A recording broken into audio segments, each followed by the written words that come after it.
What's good, y'all? As you've probably already heard and seen it, they announced a new fusion event and it's going to be Pyros, one of the most desired epic lords, if not the most desired, probably tied with Lunaria in usefulness and desire to be acquired.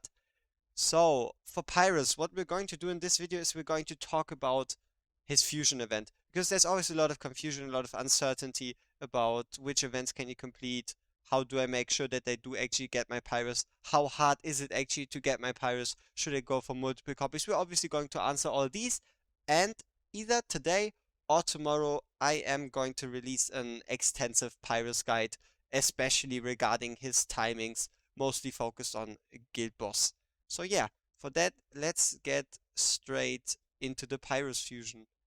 So, we have the Pyros Fusion over here, and directly at the top, we can already see that we have a total of 125 shards, and a bit above me, I'm going to put something like a calculator, okay? So I'm just going to put numbers and obviously subtract or add onto them based on event difficulty. I mean, you'll understand it. So, let's start with the weekend from the 17th to the 20th. We have two summon events, one spiritual altar and one arrival of heroes. So you would already be losing out on 20 shards if you don't actually summon on that weekend, which obviously is possible. We're also going to include it. But yeah, just talking about it, interesting enough, we do have two summon events that give a total of 20 shards. Furthermore, it does say it is 125, but in actuality, it isn't 125.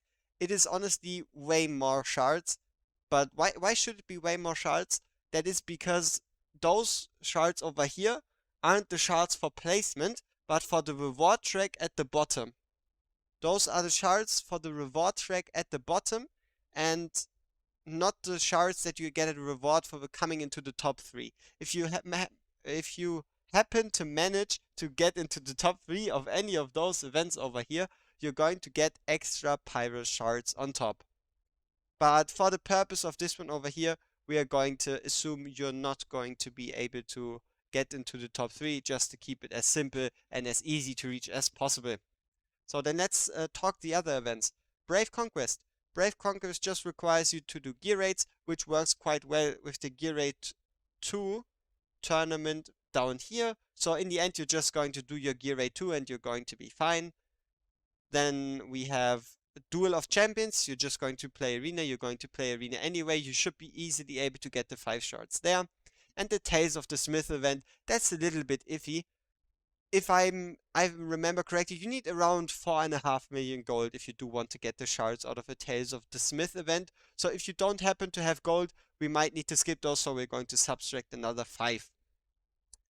Then we have the Awakening of Heroes event, where for this event you would just need to make sure to just run a couple of XP dungeons, upgrade your heroes, and then just get from the reward track the Awakening of Heroes rewards. So in total here in the first row we have a loss of around 25 shards. And then let's get on to the next one. The Forgotten Palace. Forgotten Palace refers to Gear Raid 3, so you're just going to do Gear Raid 3, which also perfectly works with the Brave Conquest reward in the middle over here. So for that one, you're just going to do your gear raids, you're going to farm it, and then you're going to get those 10 shards anyway. And then we have another Corridor of Glory. Corridor of Glory in general is definitely harder than Awakening of Heroes to get the 10 shards there. So you might honestly struggle with getting the Corridor of Glory done. But if you do farm a lot of XP dungeons, if you probably convert some gems into stamina, you should be able to manage and get the shards there. But for the purpose, let's say we fail the Corridor of Glory and don't get any shards there, which puts us down another 10, so 35 total shards missing. Then we have Mystery of Artifacts, which also coincides with the Brave Conquest. The Mystery of Artifacts, you're just going to go into the Artifact Material raid, you're going to do your raids, you're going to collect your reward track at the bottom, and you're going to get your 5 shards. That event should be super easy. And then we have a Tales of the Smith. Tales of the Smith, same thing with the first one. If you don't have enough gold, let's assume we gotta skip it, which puts us at a total of 40 lost shards if we don't actually do the Corridor of Glory. And then we have another Brave Conquest. Brave Conquest, just combine it with Mystery of Artifacts and Lost Legacy to earn those points, and you're going to get the 5 shards there. Actually, not getting the shards in Brave Conquest is really hard.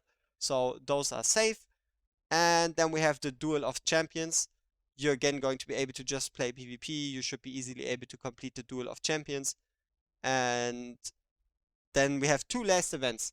We are on 40 shards already missing, but we still have 2 last events, which is going to be the Spiritual Altar, so requiring us to summon, and the Awakening of Heroes, which requires us to actually go into XP dungeon and farm XP, upgrade heroes, and get the shards that way. So at that point, you should pretty much, I guess, choose between the 2 and just do either of those.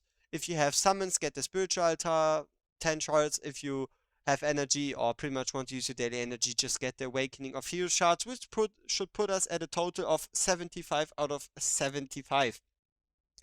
Now, even if you miss, let's say, the Tales of Smith event and the Brave Conquest event and the Corridor of Glory event, you can still recover.